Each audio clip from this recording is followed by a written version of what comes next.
আসসালামু আলাইকুম।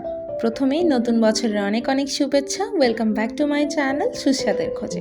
আজকে লাঞ্চে বানিয়েছিলাম এই ক্রিমি ব্রকলি ডিলাইট। তার জন্য প্রথমেই ব্রকলিগুলোকে আমি ছোট ছোট পিস করে কেটে নিচ্ছি।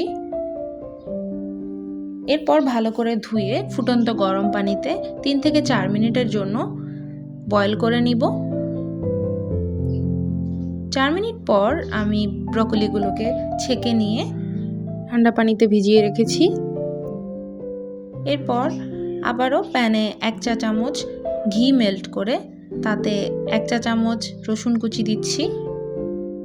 আপনারা এখানে বাটার ইউজ করতে পারেন, আমার ঘির ফ্লেভারটা খুব ভালো লাগে বলে আমি ঘি ব্যবহার করেছি। এরপর দিচ্ছি 1 টেবিল চামচ ময়দা দেওয়ার পর ভালোভাবে ময়দাটাকে মিশিয়ে নিচ্ছি যাতে লাম্পস না পড়ে। ময়দাটা একটু কষে আসলে এবার এখানে দিয়ে দিব 1 কাপ দুধটা হালকা কুসুম গরম ছিল। এবার সব কিছু ভালোভাবে মিশিয়ে দুধটা ফুটে উঠতে শুরু করলে এখানে কিছু স্পাইস ব্যবহার করব। প্রথমেই দিচ্ছি 1 চা চামচ চিলি ফ্লেক্স, স্বাদ মতো লবণ, হাফ চা চামচ ব্ল্যাক পেপার। সবগুলোকে ভালোভাবে মিশিয়ে ফুটতে শুরু করা পর্যন্ত ভালোভাবে নেড়ে দিব। এরপর অ্যাড করব আগে থেকে সিদ্ধ করে রাখা ব্রকলি। এখানে আপনারা ক্রিমও ব্যবহার করতে পারেন, বাট আমি ক্রিম ব্যবহার না করে বানিয়েছিলাম।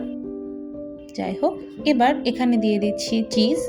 আপনারা যে কোনো চিজ ইউজ করতে পারেন, আমি মজরেলাকে গ্রেটেড করে ব্যবহার করেছি। এরপর থেকে 2 মিনিটের জন্য কুক করে নিব, চিজটাও মেল্ট হয়ে যাবে ততক্ষণে। এই তো হয়ে গেল। এবার আমি গরম ভাতের সাথে সার্ভ করছি।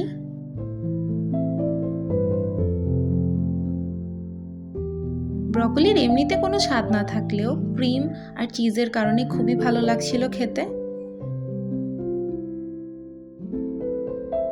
এই তো আজকের রেসিপি এতটুকুই। আবারও নতুন বছরের অনেক অনেক শুভেচ্ছা সবাইকে। রেসিপি কেমন লাগলো জানাবেন। I will be back with a new recipe. Till then, Khuda Hafiz.